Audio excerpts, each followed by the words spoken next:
we feed you for the sake of our Lord.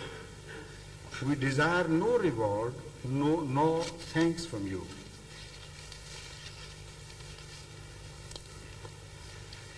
In Islam, it is considered highly essential that the rulers, those who are in the government, should be sensitive to the cause of the people to a degree that there is no need for forming pressure groups. So in a truly Islamic society, strikes would be unthinkable. The ruler, repeatedly in the Holy Quran, is held responsible, answerable to God for the state of affairs of those who are under him. And also in the tradition, in one of the traditions of the Holy Founder of Islam, we read, "Kullukum ra'in wa kullukum mas'ulun an ra'iyatihi." In fact, each of you is like a shepherd to whom the sheep do not belong. He is just entrusted with the responsibility of tending that sheep. So you will be answerable. The heads of the families, and it goes on mentioning all the various capacities in which man can be in charge of other human beings, and every time the Holy Prophet repeated, remember, you would be held responsible and answerable. Once Umar, the second caliph, was passing through a suburb of Medina at night. It is said it was his wont to walk the streets incognito sometimes to see for himself what was happening. He heard the wailings and cries from one house, and the inquiry revealed that there were about, as far as I remember, 3 children sitting around a fire on which there was a kettle boiling with something, and an old mother was sitting by them. He inquired what was happening. She said, "My children are very hungry. I have nothing to feed them with, only to cajole them, so that ultimately, having been tired, they would fall asleep. I have put some water and some stones in the kettle, and that is what you see." Then Umar immediately returned to his seat of government, if you can call it a seat of government, and asked one of his servants to help him carry a bag full of flour, butter, and other edible things. The servant, in surprise, asked him why was he carrying it himself. He said, "It was my responsibility. On the day of judgment, you will not come to help me carry my load. So I have to do it. I must punish myself." But what was happening in the town which was entrusted to me? So this is the spirit which must be followed by the modern societies of the world everywhere.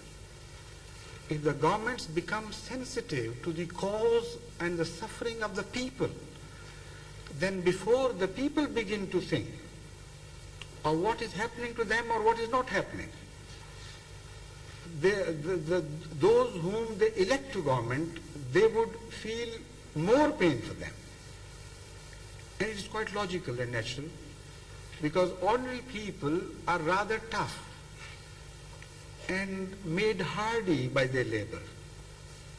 They can tolerate far more than the highly sophisticated people on the top level. So they begin to think of their troubles later than educated people who are highly placed should be able to realize.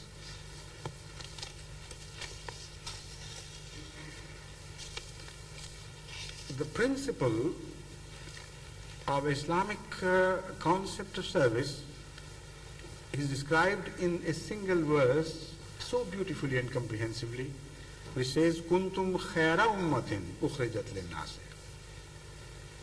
O people of Islam, you are the best people ever raised, because you have been raised to serve others. So you will remain best as long as you are service-minded. If you fail to serve others, then no longer you have a right to boast of the superiority of Islam and superiority of Muslim Ummah. And the Holy Prophet also mentioned this principle by declaring once, Yadul Uliya, Al-Yadul Uliya, Khairum min al-Yadis Sufla. That the hand which is above is certainly better than the hand which is below. You have upper hand in service, that is to say, to give alms and serve others, not be on the receiving end of alms and favors. Yet dignity of the beggar is also guaranteed in Islam. The Holy Quran says, وَأَمَّا السَّائِلَ فَلَا تَنْهَرْ. Do not speak harshly to beggar, despite the fact that beggary also is discouraged.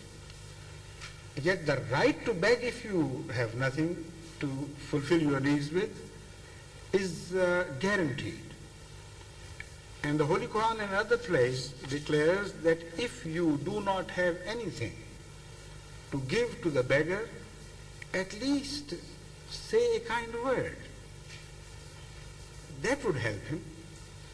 So this is the spirit of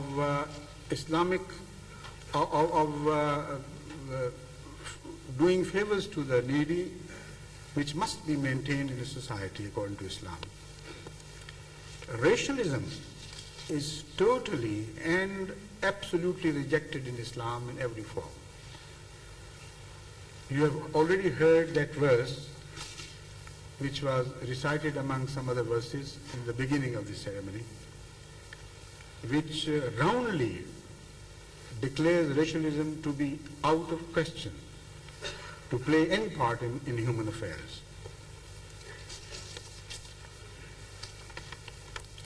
Then the Holy Quran reminds all people, not only Muslims, but all mankind, Ya ayyuhan nasu ttaqu rabbakum allazi khalaqakum min nafsin wahidatin. O mankind, never forget that your Creator has created you from a single soul. And as such, you have no superiority over others.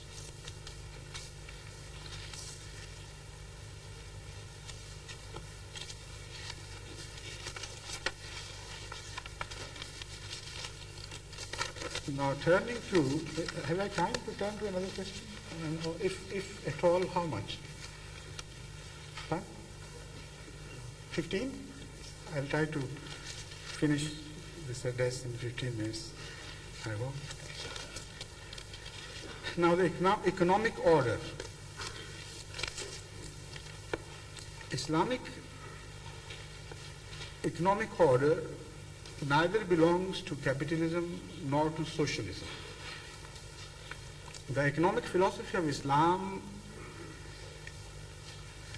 is scientific without being mechanical.